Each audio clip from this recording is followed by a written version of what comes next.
Boa noite, pessoal. Novamente estamos aqui na nossa quarta reunião científica.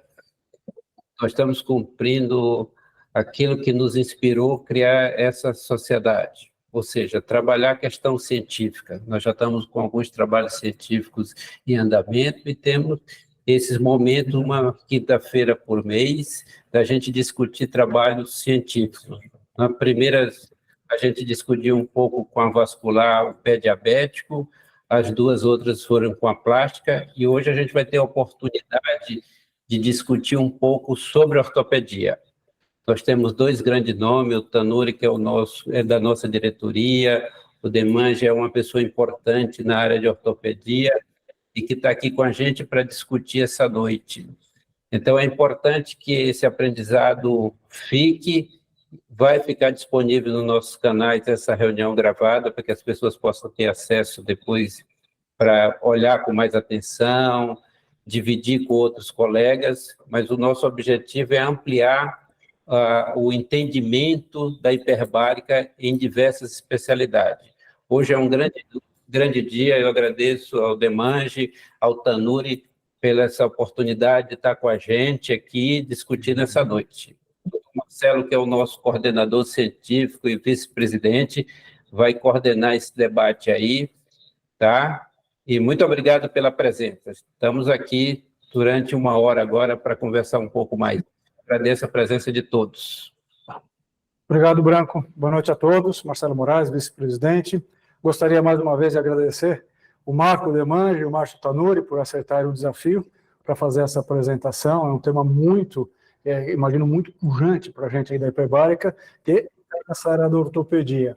O que inspirou a gente, essa reunião científica, é que o próprio Dr. Marco Demange, da Universidade de São Paulo, o Márcio Tanuri é o médico do Flamengo, já tem uma câmera, como a gente estava conversando, há pelo menos 2 anos, então ele vai poder compartilhar um pouquinho a experiência dele na prática, em lesões de atleta, em pré-condicionamento de atletas. Agora, o que inspirou a gente a trazer o Demange é porque ele foi a fazer um estudo que vocês vão ver, impressionante, foi um estudo ainda experimental, em animais, mas em breve eu sei que a gente já vai ter estudo clínico, a gente já está preparando o terreno para isso acontecer.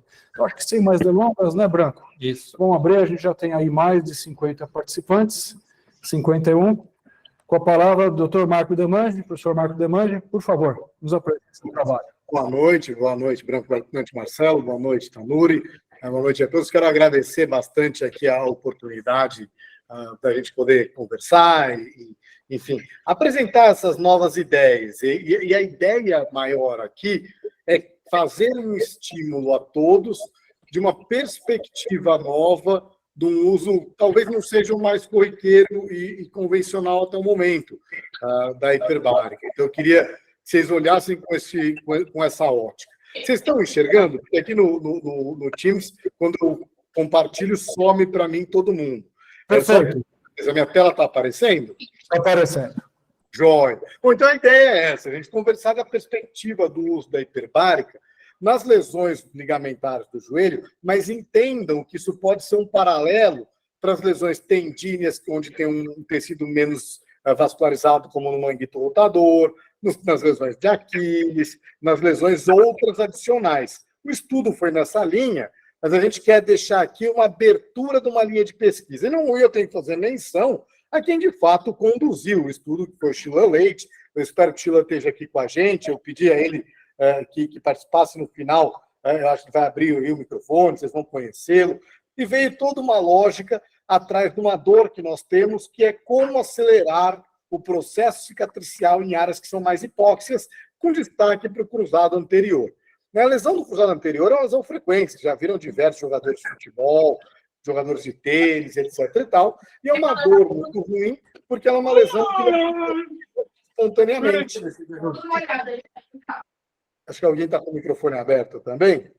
Bom, e aí o grande problema dela não cicatrizar é porque ela tem uma angiogênese menor, tem uma síntese de colágeno que fica atrapalhada pela presença da lesão, o processo cicatricial é menor porque é um tecido mais hipóxico, que vai ter aí um problema para cicatrização.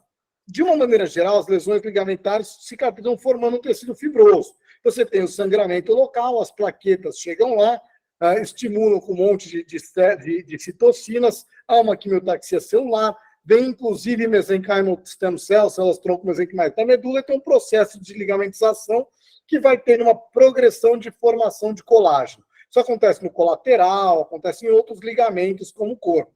Mas que na fase inicial, ele pode acabar se alongando. Quando a gente faz uma lesão do cruzado, o que a gente faz é trocar essa área da lesão por um enxerto. Tira um tendão ou um tendão com osso, que pode ser um tendão patelar, que é esse de cá, essa área central, os tendões flexores aqui posteriormente, o quadricipital, e no fundo o que a gente quer é que essa área direcione o crescimento desse novo ligamento. Só que isso tem um ritmo, e na história do cruzado anterior, ele passou de uma lesão que não era operável para uma lesão que fazia uma reconstrução nos anos 80, uma reconstrução por artroscopia nos anos 90, mudando a posição e a fixação anatômica nos anos 2000, e aí melhorando e tentando, a partir de 2015, 2010, 15, melhorar de alguma maneira o processo cicatricial. O grande problema é que as diversas estratégias, e aí quem quiser ler a respeito das estratégias que existem para tentar melhorar isso, tem esse artigo de revisão nosso, publicado em 2019, que mostra várias técnicas, PRP, BMA, gordura autóloga, terapia celular, enfim, várias formas que poderiam acelerar esse processo. E nessa veio a ideia de usar a oxigenoterapia hiperbárica, porque tem alguns estudos mais recentes mostrando que ela melhora a angiogênese local, a regeneração muscular, e, em última instância, quando a gente tira um enxerto para fazer o cruzado anterior, a gente está criando uma lesão muscular, e aí alguns estudos têm mostrado mecanismos de por que a gente consegue ter uma regeneração do tecido muscular melhor. Esses são 2 estudos publicados na Scientific Reports da Nature, é uma revista, um braço da Nature bastante relevante. Quem quiser ler os mecanismos que ela pode melhorar a produção de fibroblastos, o recrutamento celular e a neovascularização, isso é bem interessante, está nisso. A gente publicou na Cell Physiology, aquele primeiro estudo que a gente mostrou logo no começo, é uma revista interessante, com fator de impacto de 5 ou 6, mostrando por que o processo cicatricial com a hiperbárica pode ajudar, melhorando na vascularização local, produção de aminoglicanas, regular melhor a produção de matriz extracelular, ou seja, tem uma lógica por trás disso, e aqueles que quiserem ter o detalhe disso, eu sugiro esse nosso artigo que foi publicado recentemente. Mas, de uma maneira muito simplista, a gente tem 2 mecanismos principais. O mecanismo primário, que é você aumentar o aporte de oxigênio. Bom, não preciso explicar de forma alguma como a hiperbárica funciona aqui, longe disso, de falar disso, e modular um pouco o processo inflamatório, migrando para um processo mais anabólico do que catabólico, e regular a produção de matriz celular. Então, de uma maneira geral, seria isso que a gente teria como mecanismo. E literatura pregressa, o que a gente tem por aí? Tem alguns poucos estudos para joelho. Tem esses estudos com tendinopatia ou com lesão do tendão patelar, mas que mostraram em modelo animal que tem uma melhora da cicatrização. Quando a gente tira o terço central do tendão patelar para fazer um enxerto no cruzado anterior, em última instância a gente faz uma lesão aguda do tendão patelar, o que faz sentido a gente pensar como mecanismo de melhora. Existem alguns estudos com ligamento colateral medial, que é um ligamento que, de uma maneira geral, tende a cicatrizar. Diferente do cruzado, ele pode cicatrizar. Mas os estudos mostram que você vai ter uma melhora do ritmo de cicatrização do colateral medial e uma resistência mecânica maior quando ele é feito no estudo em animal. Aí, quando a gente vai para cruzado anterior, a gente tem 2 modelos experimentais, um em rato e um em coelho. Um em rato analisando histologia, mostrando uma melhora da histologia, e em coelhos mostrando tanto uma melhora da integração do tendão patelar quando ele é usado como enxerto, como uma melhora biomecânica. E todos eles com protocolos de 5 dias, da mesma maneira. E aí que vem, vamos apresentar exatamente o nosso estudo. Acho que ao término o Dr. Chilan pode fazer comentários adicionais, porque eu vou deixar passar batido aqui, mas que é avaliar em animais a reconstrução do ligamento cruzado anterior. Tá? Então, o objetivo é avaliar a osteointegração do enxerto e ver a cicatrização. Lembrando que o enxerto, de uma maneira geral, geralmente ele enfraquece e depois ele melhora. E é um processo que, de uma maneira geral, no ser humano, demora em torno de 9 meses, em que os 3, 4 primeiros meses são períodos de fragilidade desse enxerto. E aí a ideia é avaliar o que melhorou. Então, para isso, para avaliar se há uma melhora no uso da hiperbárica na reconstrução do cruzado anterior, melhorando a resistência mecânica, os coelhos foram operados, foram avaliados por ressonância magnética, avaliados com microtomografia, para avaliar a integração óssea, olhado macroscopicamente e olhando no Kratos. Eu vou repetir tudo isso, mostrando cada um deles como isso daí foi feito. Então, são 6 animais por grupo. No cálculo estatístico, a gente precisaria de 3 em cada grupo. A gente aumentou isso. É feito um túnel de 2 milímetros. Guarda esse número 2, porque quando a gente vê que a integração acontece, ele fechou. E esses coelhos foram, então, ficaram 5 dias fazendo hiperbárica, ou seja, por 5 dias seguidos, e o sacrifício aconteceu com 12 semanas, com 3 meses. Tá? Então, 5 dias de hiperbárica, 3 meses por sacrifício, 12 semanas, ao término, ressonância em 7 Tesla, microtomografia e avaliação biomecânica. São 3 avaliações complexas. Notem vocês, então, a cirurgia é delicada, uma cirurgia que o tamanho do joelho do coelho é um joelho pequeno, em que se faz a reconstrução do cruzado anterior, mas por mais cuidado que se tome, há um certo machucado da cartilagem na hora que se opera. Ou seja, você tem um certo trauma na lesão condral. E eu estou falando isso porque vocês vão ver o motivo no slide final.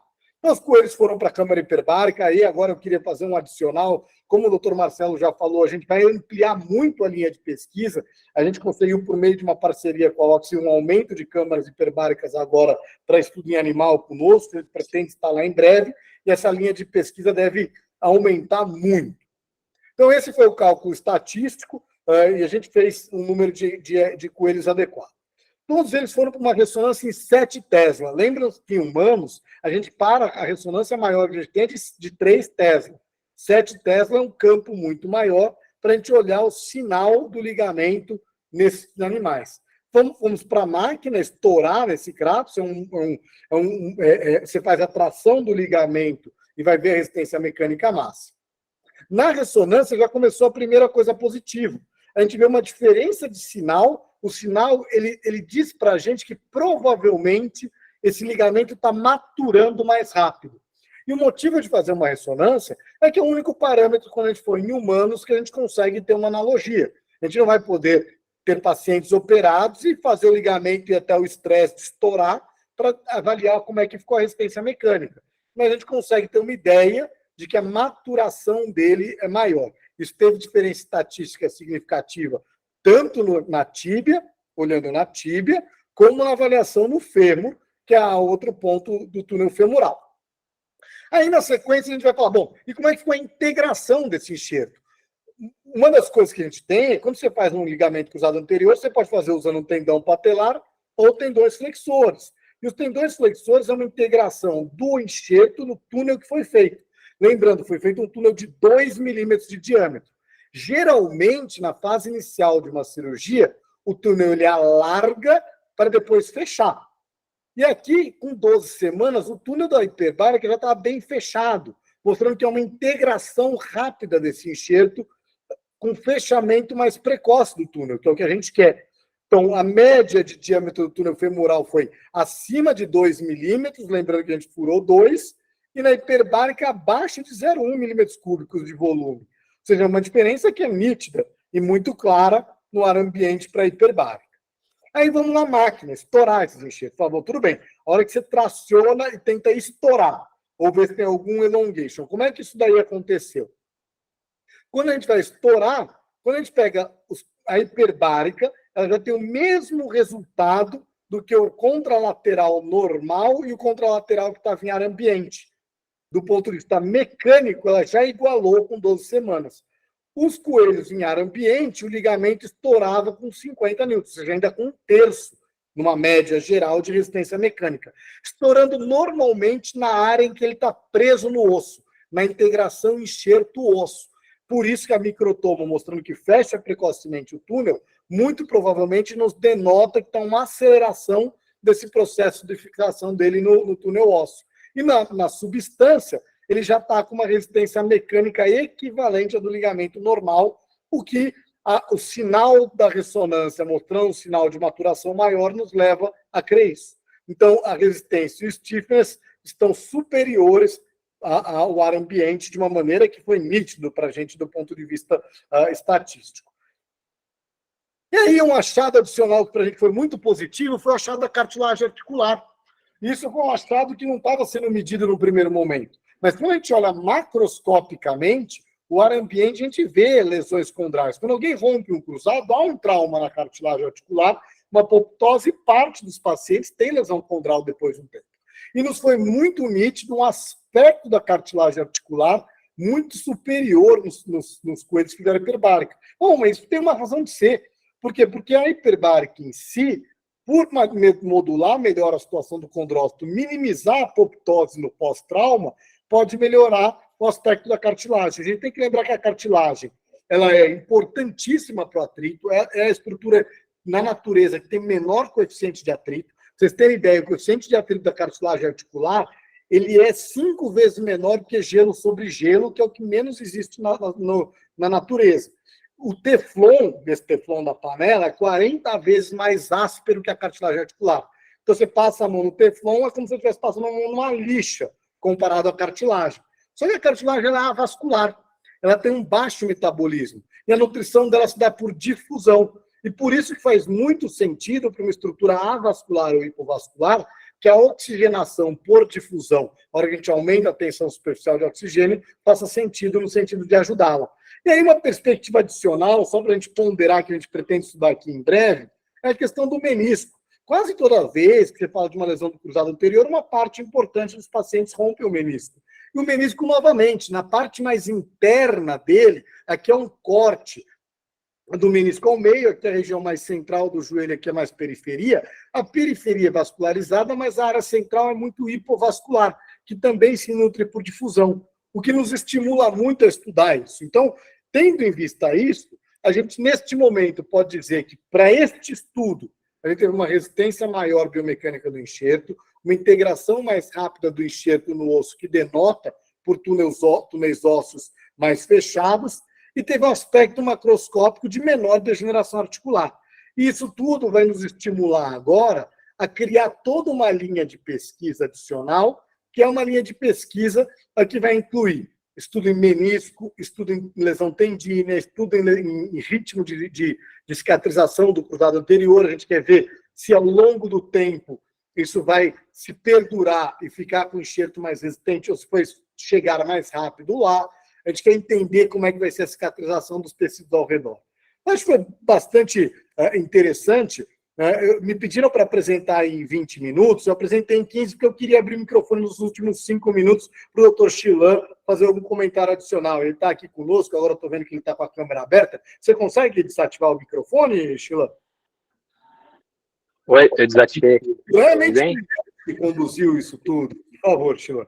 Ele só um parênteses, nesse momento ele está num doutorado sanduíche, ele é meu aluno de doutorado, mas ele está em Harvard, sob a mentoria do chefe de Sports Medicine lá. Eu espero que ele volte, né? Eu sempre brinco com ele que eu espero que seja uma passagem de ida e volta, mas vamos ver o que o Chilan vai fazer aí ainda a vida, mas ele está super bem lá em Boston e pode até contar um pouco mais aí a respeito. Bom, com certeza, a passagem de volta está nos planos e primeiramente, eu agradeço a todos pela oportunidade de apresentar esse trabalho, né? Acho que a ideia da sociedade é exatamente trazer essas novidades e, ao que parece, esse uso na ortopedia é uma novidade promissora. E agradeço ao Demante também pela apresentação, que acho que ele resumiu e sintetizou exatamente o que a gente quis mostrar, que foi o que a gente investigou, melhor dizendo, que foi que a hiperbárica, ela potencialmente tem um papel bem favorável na cicatrização da lesão do ligamento cruzado anterior e, na verdade, da biologia articular de uma maneira geral, né? A gente sempre fala que essas lesões articulares ou a osteoartrite ou qualquer outra lesão em particular, na verdade, ela é mais que uma lesão de uma estrutura só. A articulação, ela é como se fosse um órgão para nós, cirurgiões de joelho. Então, uma lesão, ela acaba modulando, ou alterando ou modificando outras estruturas ao redor. Então, acho que isso que é a importância de mostrar que a lesão, a cicatrização no LCA, no caso, ela também vai favorecer uma melhora da biologia articular e da articulação de todas as estruturas ao redor, musculares e ligamentares, tendíneas como um todo. Então, eu acho que essa foi a mensagem inicial que a gente encontrou, né, felizmente, e é isso, os próximos planos estão desenhados e a gente estamos ansiosos para continuar essa investigação. Obviamente, não só no joelho, mas nas outras articulações também, que é o nosso objetivo. Eu ia comentar isso daí, né? Esse trabalho me impressionou muito, eu já tinha tido acesso ao resultado, né? Mas realmente foi muito marcante que a terapia hiperbárica fez de diferença para esses animais. Então, eu realmente estou muito ansioso para ver o estudo clínico, qual que vai ser o desfecho, tá certo? Eu acho que em breve a gente vai ter novidades nessa área, eu acho que não só no joelho, mas também lesão de cotovelo, lesão de ombro, né, que é chata, né? Eu acho que eu tenho a impressão que a lesão de ligamento cruzado anterior é uma das mais comuns, né, em praticantes de esporte, né? Pelo menos em casa, eu e minha esposa já tivemos isso daí. Eu não precisei operar, mas ela teve que operar. Eu vi como é que a recuperação é lenta, né? É coisa de 6 meses, 1 ano de recuperação. Então, alguma coisa que possa acelerar isso, tenho certeza que vai melhorar muito a qualidade de vida dos pacientes. E um parênteses agora, a gente vai ter a participação aí do Tanuri, vai ser excelente, mas o que eu posso te comentar adicionalmente é que na história do cruzado até hoje, tem várias técnicas tentando acelerar essa cicatrização. Dentre elas, por exemplo, um trabalho recente que é largar um pedaço do ligamento durante a cirurgia para tentar vascularizar mais. Chama abandonar o remanescente do cruzado. Quando você compara o resultado, melhorou em 10%, 15%. Esse estudo, no nosso modo de ver, não compreendeu porque é uma melhora nos animais, assim, em ordem de grandeza de 3 vezes, que é muito amplo.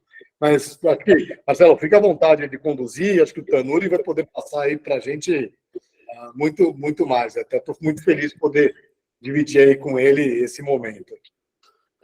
Então, o Tanuri agora vai comentar com a gente a experiência na prática, né? Ele tem aí 2 anos, pelo menos, a gente estava comentando, de câmera onde ele usa em atletas de alto rendimento, que sofrem muito impacto, né?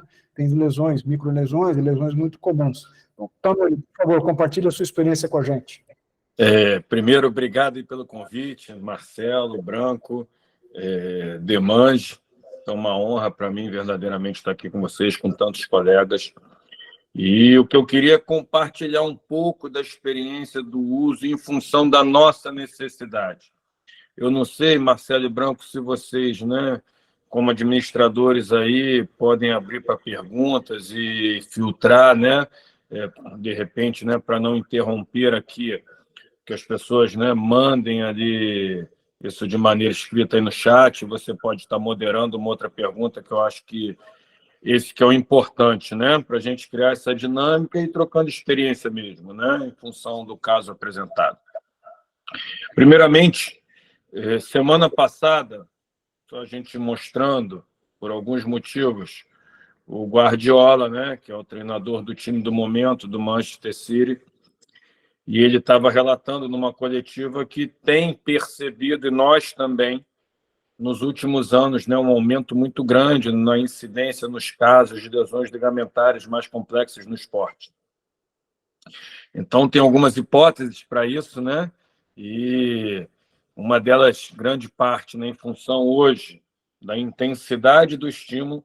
Nós sabemos que a grande maioria, né, das lesões são no processo de desaceleração, e velocidade máxima tem uma relação com intensidade, e intensidade tem uma relação com interleucina 6 e inflamação, consequentemente com aumento ali de dano tecidual, e, ao mesmo tempo, necessitaria de um reparo tecidual maior, e quanto maior a intensidade, maior o tempo de recovery que nós precisaríamos, e cada vez nós temos mais partidas no calendário, então, assim, joga-se numa intensidade muito maior, tem viagens, deslocamentos muito maiores, com um tempo muito mais curto, e outros fatores, outras hipóteses, mas o fato é que nós temos visto, né, um aumento nessa incidência de lesões ligamentares no esporte.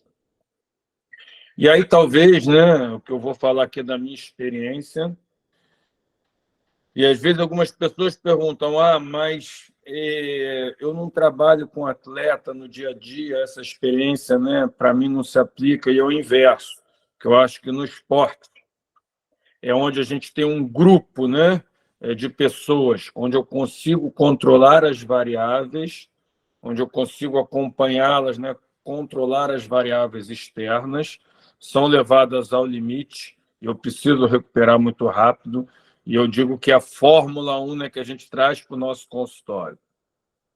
E hoje, as pessoas, né, vocês tratam, não tem a menor sombra de dúvida, vários atletas, talvez não profissionais, mas muitos amadores. Às vezes as pessoas falam, não, mas eu não trato atleta. O cara que está treinando para uma maratona, para fazer um short triatlo, é um atleta, que seja amador, mas igualzinho. E ele também hoje busca soluções alternativas para a vida dele, né? Para que ele consiga performar. E nós tínhamos alguns desafios, eu acho, na medicina do esporte, como o Demange falou bem, o cruzado é uma delas, né? Que poucos dos ligamentos que não regeneram e o cruzado é um deles. Como também a lesão condral era um outro grande desafio, ainda é hoje. E com isso o esporte vem buscando, né, adventos que proporcionem isso para a gente e depois isso é trazido, né, para o nosso dia a dia. Então, em 2 anos lá, Marcelo, fiz essa breve introdução para as pessoas entenderem, né, que primeiro era uma necessidade nossa de acelerar recuperações, porque o nosso tempo é curto, a cobrança é muito grande, né? Então a gente está trabalhando com performance, estou trabalhando com um grupo ali seleto, que depois a gente consegue publicar isso e entender.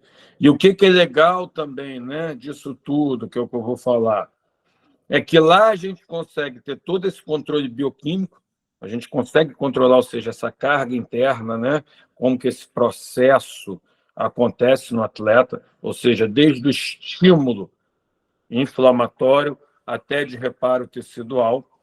E como a gente já vem fazendo esse estudo bioquímico desde 2016, estamos indo para o 7º ano, onde nós fazemos com espectrometria fora, né? Dentro do clube nós temos ali equipamentos de point of care, ELISA, e, por exemplo, vários marcadores inflamatórios, na osteoartrite, por exemplo, a interleucina 6 é um deles, para a gente avaliar, né? Osteoartrite é um dos marcadores inflamatórios bioquímicos. E a gente sabe, né? A gente estava conversando antes aqui, o Marco bem falou, né? Quando eu vou tirar, por exemplo, o tendão de flexores para reconstruir um ligamento, eu estou promovendo uma lesão muscular, né? Uma iatrogenia, de certa forma, digamos assim, e depois eu preciso de reparo tecidual. E hoje eu brinco que operar é fácil, ficar bom que é difícil. E porque a gente tem vários problemas de adesão de enxerto, né? De tudo isso. E a gente sabe que uma das grandes questões para uma série de lesões é a primeira lesão, onde eu vou ter ali um tecido, né? Onde ele cresce em hipóxia. Então, nós temos ali processos fibrocicatriciais, né? A famosa fibrose, onde é pouco vascularizado, e eu tenho, né, tendinose num tendão, por exemplo, recorrente a esse processo inflamatório, deixando, né, a nossa estrutura doente e sendo mais fácil de eu ter novas lesões e pouco reparo tecidual. E eu brinco, né, que hoje em dia as pessoas estão praticando atividade física cada vez mais, em alta intensidade, e o processo de reparo tecidual de cicatrização é sempre em aeróbico. Então, a medicina hiperbárica vem como um grande advento. Eu acho que não só no processo de reparo, né, tecidual, entre uma sessão de treino e outra, como nas lesões, no tratamento disso tudo, como também na promoção da saúde, no recovery, como biogênese mitocondrial, hoje a gente sabe disso. E como a gente conseguiu fazer um estudo lá, retrospectivo, como nós tínhamos muitos dados de como esses nossos atletas, né, reagiam após uma partida, por exemplo, em termos inflamatórios. Então, tem vários marcadores, nós utilizamos muito interleucina 6, PCR ultrassensível, como marcador de dano tecidual, de intensidade, digamos assim, de processo inflamatório, e IGF-1 como marcador de reparo tecidual. Nós temos vários fatores de crescimento, em alguns estudos lá, o próprio Marco falou sobre o PDGF, né, como outros fatores ali de reparo tecidual, principalmente, né, tendíneo e ligamentar, e nós conseguimos avaliar e ver a melhora com esses índices. A gente espera em um momento breve, talvez agora com a ajuda ali do Marcos Demange, né, que precisava de um braço acadêmico para que a gente possa pegar tudo isso que aplica na prática. Eu digo que hoje o desafio, né, é juntar essas duas áreas acadêmicas e práticas. Eu digo, é a pessoa conseguir praticar a teoria ou teorizar a prática. Isso que é um grande desafio hoje, e eu acho que a gente vai conseguir. E a gente viu melhora de vários índices inflamatórios de reparo tecidual com o uso das câmaras hiperbáricas que nós temos lá. Então, eu acho que... Vou deixar aberto aí para perguntas sobre isso, tá, Marcelo? Mas eu acho que é legal. Hoje nós temos marcadores, eu sempre brinco, né, que a gente só pode avaliar o que pode ser medido. Então, óbvio que quando você vai usar a medicina hiperbárica no tratamento de uma ferida, eu tenho até a questão visual, eu tenho a melhora clínica, eu consigo ver, né, melhora desse processo de cicatrização, mas se não for para isso, e hoje a gente está aqui, né, abrindo o leque da medicina hiperbárica, da sua utilidade, da sua utilização, como é que eu consigo, de maneira objetiva, passar para o meu paciente ou eu mesmo ver, né, essa melhora que não seja simplesmente clínica, que já é um grande parâmetro, óbvio.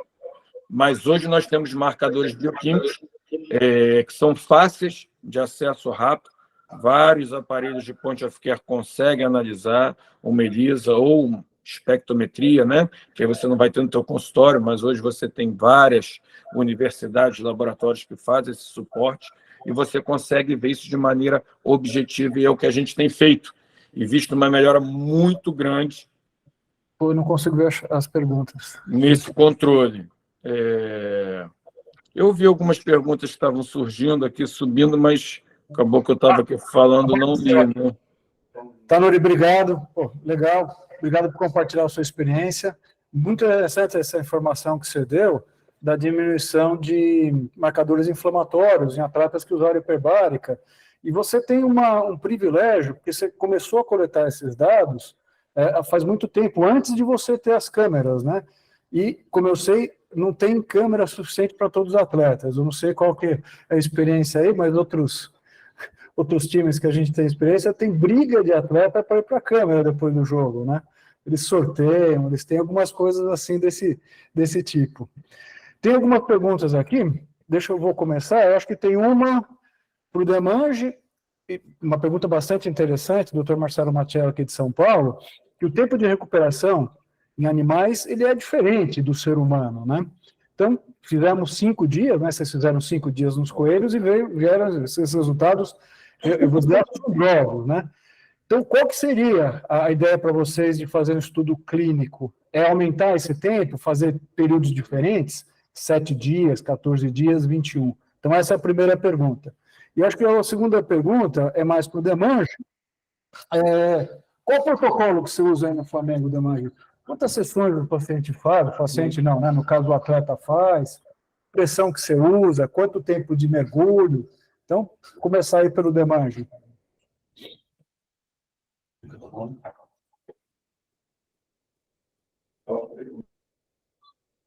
O microfone, acho que está desligado. Desculpa, eu estava com o microfone desligado, comecei a falar e aí eu percebi.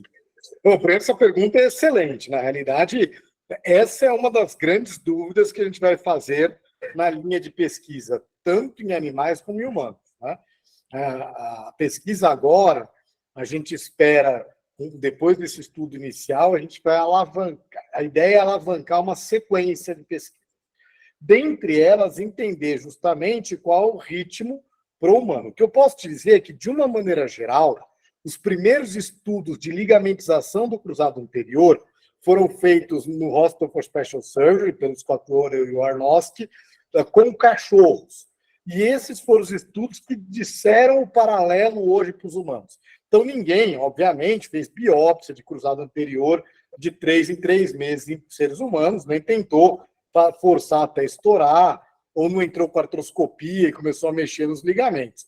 A única coisa que a gente tem no humano é uma analogia da ligamentização com o que existia em cachorros e uma analogia de ligamentização com sinal na ressonância.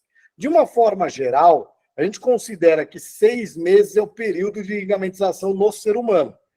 Quando se faz o estudo em coelho, se faz uma estimativa que deve ser algo ao redor de metade do tempo. Mas isso é um chute, porque a gente não tem essa perspectiva tão clara.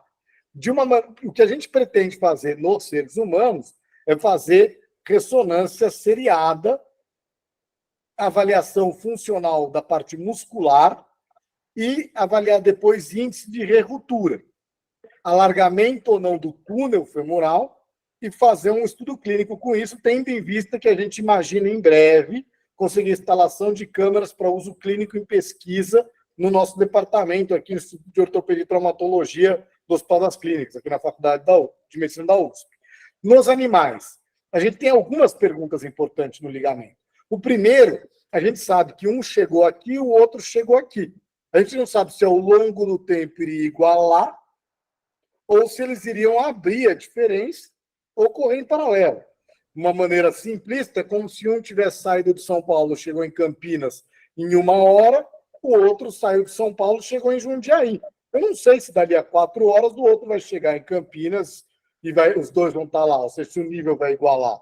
Ou se não, se vai abrir para sempre. Se abrir para sempre a diferença, a hiperbárica passa a ser quase que obrigatória na reconstrução do cruzado. Se for uma diferença de velocidade, ela passa a ser um opcional de quem quer uma resistência maior ou menor. Então, isso vai ser uma pesquisa futura. São 2 doutorados que a gente vai conduzir. A gente está com 2 alunos. Um deles vai conduzir um doutorado com 24 semanas, para a gente ver o que acontece dali na frente. E a ideia de 24 semanas foi uma conversa com o Scott Rohrer, que é um indivíduo que pesquisa ligamentização nos Estados Unidos há muito tempo. Hoje, ele é o chefe da Sports Medicine do Special Surgery. E um outro, a gente vai fazer protocolos variados, porque a gente fez protocolo diário. E a ideia do protocolo diário é justamente porque hoje o entendimento principal da medicina hiperbárica é que você vai ter um efeito maior nas primeiras 30 horas, depois ele pode cair, né?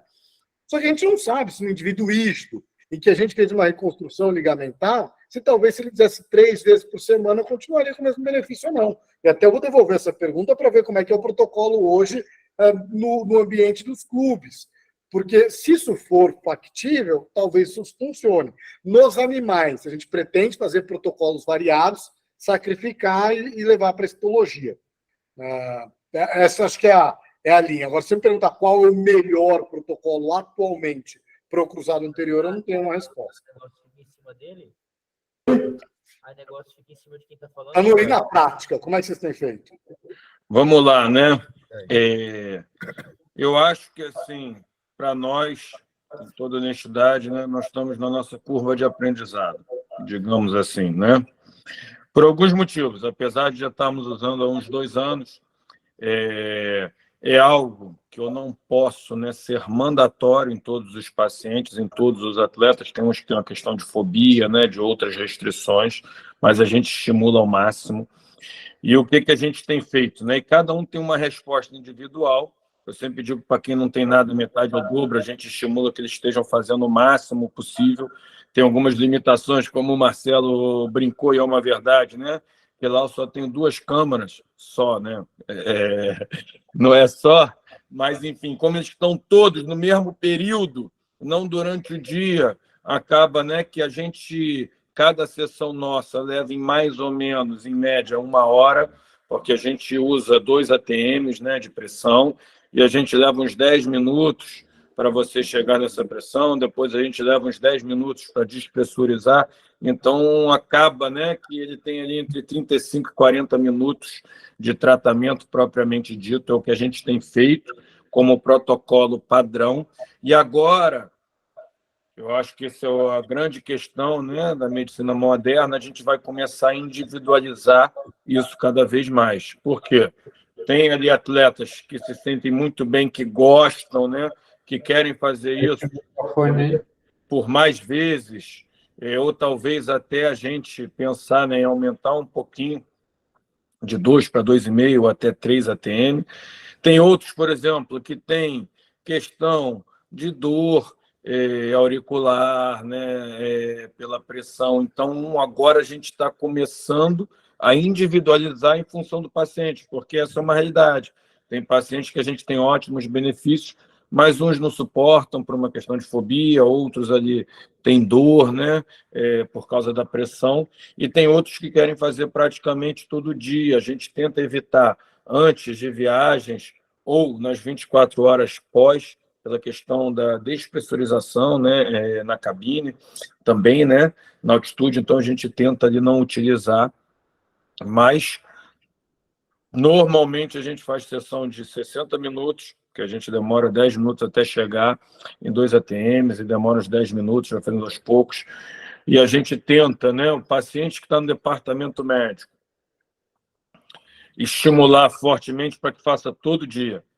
Até porque o paciente que está no departamento médico não está indo nas viagens, não está jogando. Então, esse paciente faz diariamente, né? Esse atleta, com ótimos resultados. Isso é importante, eu sempre digo, né, que hoje o atendimento ao paciente é um gerenciamento de expectativas, né? E é muito importante que a gente gerencie isso com ele, porque às vezes ele vê e acha que você vai ter todos os benefícios, como o Demange falou, em uma única sessão e não obtém. E, às vezes, por isso, então é importante que você mostre para ele, porque isso eu posso afirmar para você.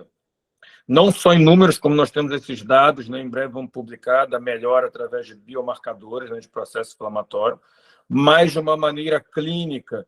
Todos esses que conseguem, né, ter essa continuidade, eles têm uma percepção, uma sensação de melhora de bem-estar muito grande, eles não deixam de fazer. É o inverso, né? Então, o Marcelo brincou, mas é uma verdade. Às vezes temos brigas ali, porque depois que tem adesão, ele tem uma sensação que a gente consegue comprovar bioquimicamente, mas ele tem uma sensação de melhora na recuperação de um jogo para outro, né? De dor, principalmente, de mobilidade articular.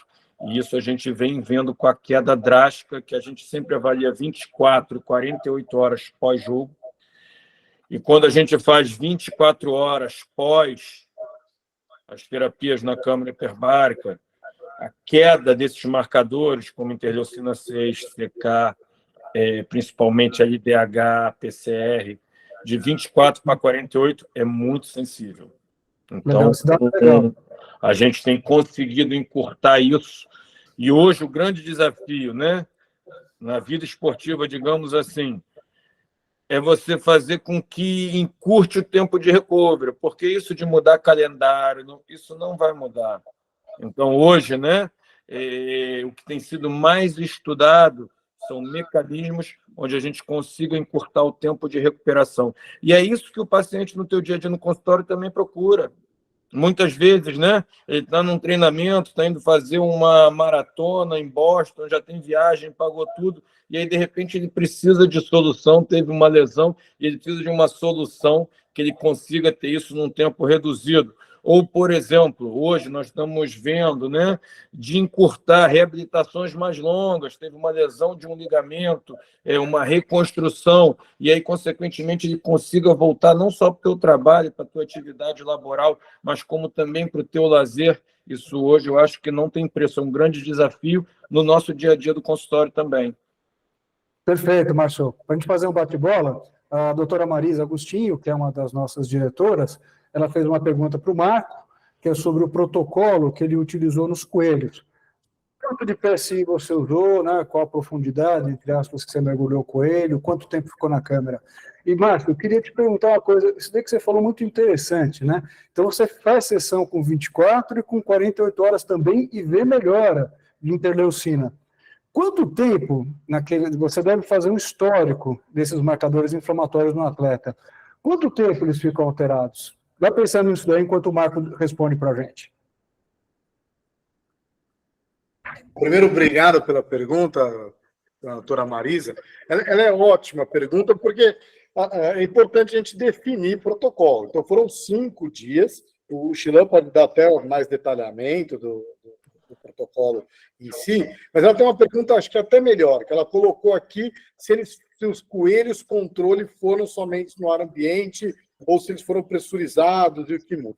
Nesse estudo em si, a gente discutiu isso muito. A gente optou pela não pressurização porque não existe nenhuma avaliação subjetiva.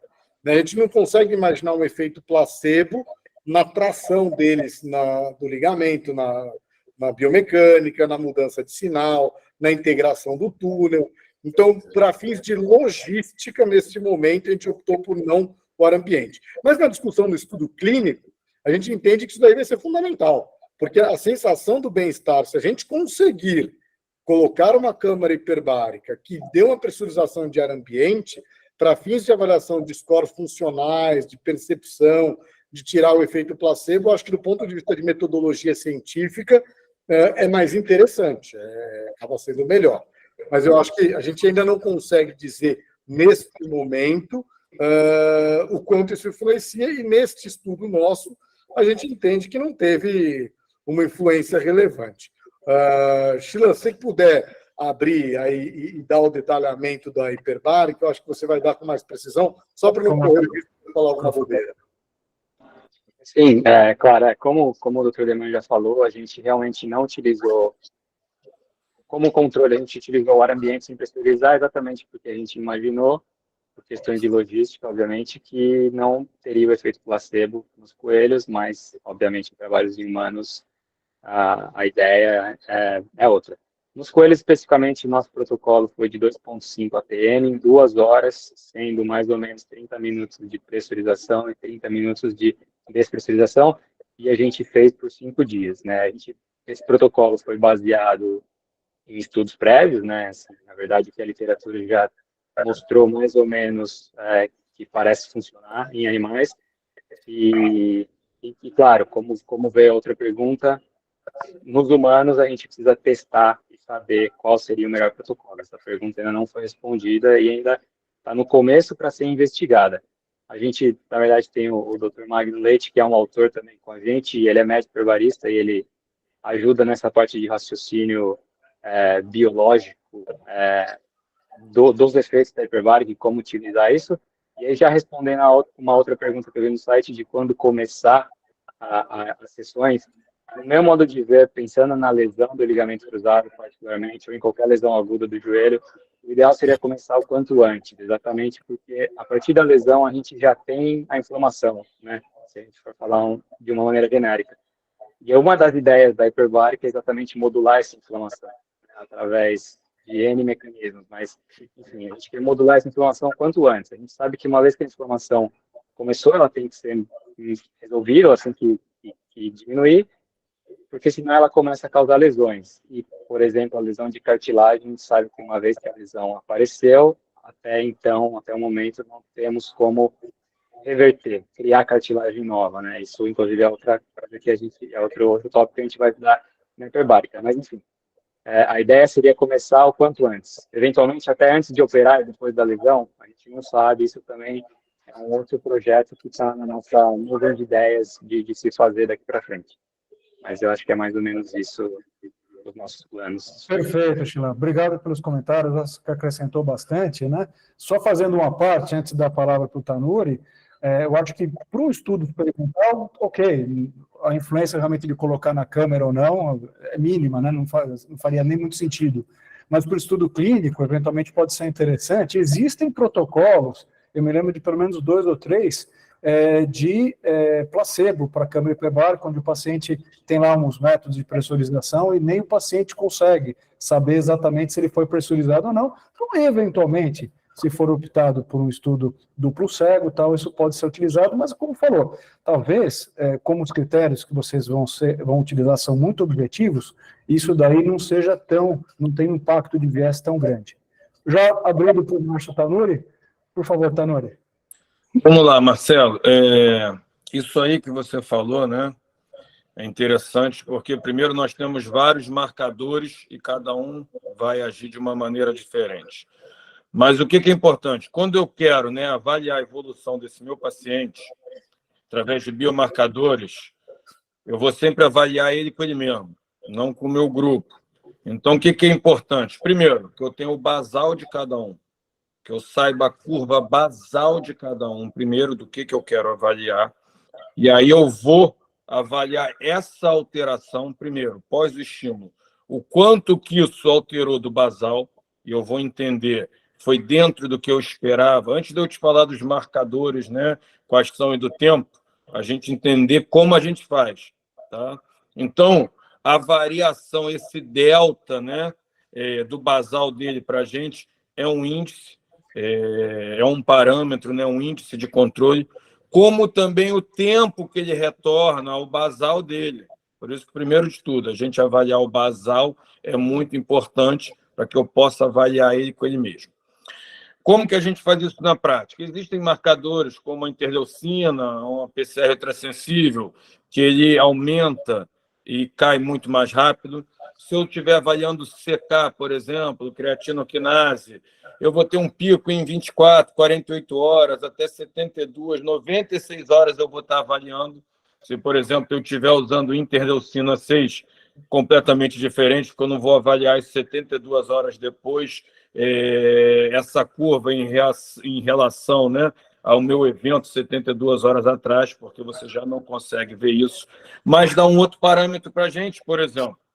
Então, eu tenho marcadores inflamatórios, como a interleucina 6 e o PCR ultrassensível, que ele tem um aumento e uma queda rápido em 6 horas, 6, 8 horas de pico ali que a gente vê.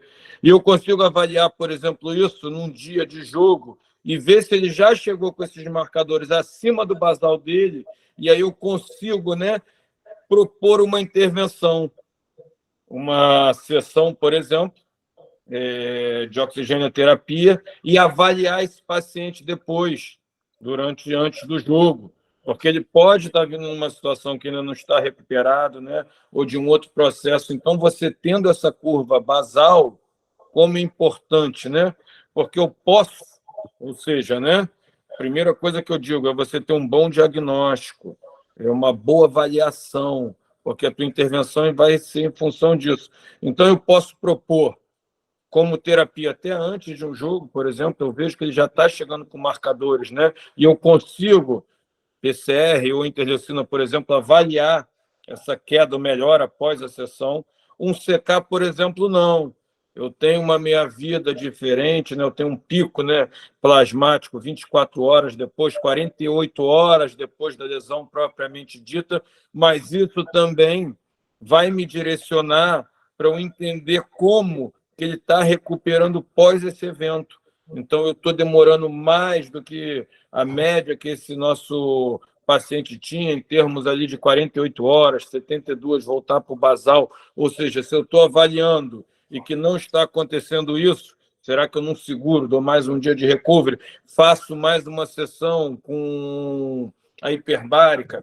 Então, você tem que primeiro saber o que você está avaliando, porque cada um vai ter um tempo diferente, cada um vai ter um pico plasmático diferente, uma queda diferente, e saber o basal de cada um. Mas o que eu acho mais importante? Porque você tem esses índices de controle, e eu consigo, de maneira clara e objetiva hoje, já estou dando alguns parâmetros, né, para os colegas aqui, que conseguem avaliar da efetividade desse meu tratamento. Então, eu consigo, né, ir direcionando o meu tratamento em função da resposta bioquímica que esse meu paciente vem me mostrando. E aí eu vou adicionando a medicina hiperbárica junto a isso e refazendo, né, esses marcadores e, consequentemente, avaliando a efetividade ou não. Perfeito, Márcio. E o que eu acho muito legal é que você tem um banco de dados incrível, porque esses times de ponta, né, como você representa, vocês têm tudo, né? O quanto o cara correu no campo, o quanto ele fez de esforço, né? Isso daí é impressionante. Isso daí cria um banco de dados. Qualquer dia a gente vai conversar sobre se me dar esses dados para a gente dar para um estatístico fazer pesquisa. A gente Eu acho que isso, só terminando aqui, isso que você falou, isso que é o legal, Marcelo, que eu consigo, primeiro, né, entender o estímulo que foi dado.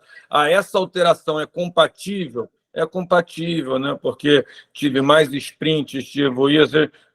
Essa alteração que não é compatível com a carga que ele teve de um jogo, mas ok, né? Eu tenho, por exemplo, um trauma direto, que ele teve um tostão, ou paulistinha, né? Quando vocês chamam aí você vai direcionando para isso. Você tem que entender qual é o basal, você entender se a resposta é compatível e também como ele recupera desse estímulo. Então, não quero saber o quanto alterou, mas como é que ele recupera, volta para o basal. Está sendo normal, está demorando mais do que o esperado. E aí você consegue, né, ir direcionando isso aí. Beleza. Tem mais. O nosso tempo já está terminando, né? A gente se propõe a fazer reuniões de 1 hora para não sobrecarregar ninguém, todo mundo tem seus afazeres, o Márcio eu sei que também tem horário. Eu tenho mais 2 perguntas. Tem 2 colegas com a mão levantada, não é isso, pessoal aí da TI? Então, vamos abrir para esses 2 colegas fazerem as perguntas e eu já vou pedir, eu peço para que as perguntas sejam objetivas, os comentários sejam bastante breves, para a gente poder terminar em tempo. Então, por favor. Doutor Ivan Marinho, é isso? Por favor. Boa noite. O meu nem é uma pergunta, é um comentário breve. Assim, eu quero só parabenizar as 2 apresentações excelentes e vai deixar aqui um testemunho. A gente está fazendo história, com certeza, né? A gente que está na prática de medicina hiperbárica há tantos anos, 30 anos, tratando o tecido lesionado e vendo os resultados, agora eu tenho uma satisfação que esse sempre foi o propósito da sociedade, de teorizar, ou fazer a teorização da prática clínica, isso é importante, e está vendo vocês apresentarem trabalho dessa qualidade, que sempre foi uma carência muito grande na área de medicina hiperbárica, sempre se fala, faltam trabalhos qualificados, poxa, parabéns. O trabalho do Demange é excepcional, fora de série, e vocês estão fazendo história, com certeza, e hoje eu estou muito contente com isso. Parabéns. Obrigado, Ivan. Obrigado pelos comentários. Eu acho que só o Ivan queria fazer comentários. Eu só tenho a agradecer ao Marco Demange. Oi? Então, agora tem mais uma pergunta, vai ser a última. Doutor Igor Marinho, por favor.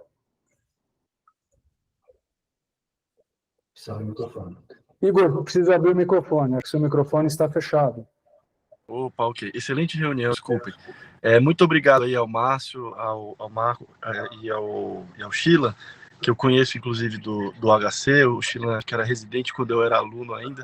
E parabéns pelo trabalho, foi excelente. Eu queria aproveitar a deixa aí, muito boa explicação, e perguntar, extrapolando um pouquinho, né, pensando nesse mecanismo de inibição, de difusão, para lesões articulares de coluna.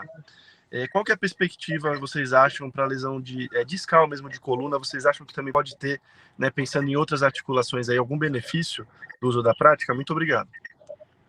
Igor, bom, primeiro, muito obrigado pela sua pergunta e perspectiva. Você sabe que, nesse momento, no Hospital das Clínicas, a gente tem conversado com todas as áreas, né? Conversado com o Alexandre Fogaça, com o Rafael Marcon, a respeito de linha de pesquisa dentro da coluna para lesão discal, e está muito animado nessa linha. Eu vi que o Zé Otávio Pécora fez a pergunta em relação à epicondilite, tendão calcâneo, lesão crônica do manguito. Na realidade, o que eu tenho percebido é o seguinte: quando eu começo a conversar com pessoas que trabalham com o sistema musculoesquelético, o leque de alterações que poderiam potencialmente se beneficiar com a medicina hiperbárica no processo de cicatrização, ele é enorme. Então, o que a gente vai fazer é escalonar uma sequência de pesquisas, uma linha de pesquisa, para daí poder responder. E ali eu queria fazer um convite. A gente está aqui com praticamente 100 pessoas que estão no meio da hiperbárica na reunião. Eu fico muito feliz de poder apresentar e fico muito agradecido. A gente está muito agradecido, eu e o Sheila, que está com todo mundo, o Magno está aqui presente também, está participando conosco da linha de pesquisa. Eu vou deixar o meu contato, é Demange, Demange escreve DEMANGE, @usp.br. A gente fica extremamente agradecido por todas as sugestões que vocês puderam nos dar de ideias dentro da linha de pesquisa no sistema musculoesquelético. Porque muitas vezes de vocês vão vir ideias que a gente não passou na nossa frente. E essa ideia de trabalhar e desvendar e olhar uma nova possibilidade de utilização, quanto mais inputs e ideias a gente tiver, a gente vai ficar extremamente agradecido. Então, muito obrigado pela oportunidade para a sociedade de nos permitir apresentar nesse momento que ainda é incipiente, inicial, e que a gente está pretendendo um grande crescimento para os próximos anos dessa linha de pesquisa, e deixar aqui o contato e dizer que a gente está 100% aberto a ouvir todas as sugestões. Muito obrigado. Muito obrigado. Então, antes de passar a palavra para o nosso presidente para o encerramento, Marco, gostaria de fazer algum comentário final? Tanuri? Oi. Gostaria de fazer só agradecer a todos, realmente, né? Como o colega ali, o Ivan, falou, eu acho que parabenizar todos vocês, todos aqui presentes, né? Eu acho que a gente tem a oportunidade, né, de estar realmente, né, construindo algo diferente. Eu fico feliz de estar participando disso. Obrigado aí, agradecer ao Marco Demange, trabalho ali maravilhoso que tem feito, né? Todos ali participando. Espero consiga me ajudar a gente publicar outros trabalhos, né, com tudo que tem aqui, com toda honestidade, né, não tenho mão para fazer isso tudo sozinho, são muitas coisas, e eu acho que, assim, como o Ivan falou, né, eu tinha dito, eu me sinto uma pessoa realizada de ver essa confluência, hoje, 21 anos, né, esse ano estou fazendo que eu trabalho no Flamengo, 18 anos que eu sou diretor médico do UFC, então, com já um tempo no esporte, e vi essa dicotomia, né, onde muitas pessoas ali da parte acadêmica, né, tinham algumas respostas e soluções sem nunca terem atuado, e assim, na prática, nada daquilo se aplica. Tem várias outras fatores, né, relacionados, que é muito diferente do laboratório, onde tudo é controlado. Como também, né, pessoas ali na prática, com alguns processos, né, sem embasamento científico nenhum, técnico nenhum. E eu acho que hoje, vendo essas áreas ali confluindo, para mim é uma realização, né? Então, como o Ivan falou e como eu brinquei, é verdade, o grande desafio é a pessoa da prática, né, conseguir teorizar a prática e o cara da teoria praticar a teoria.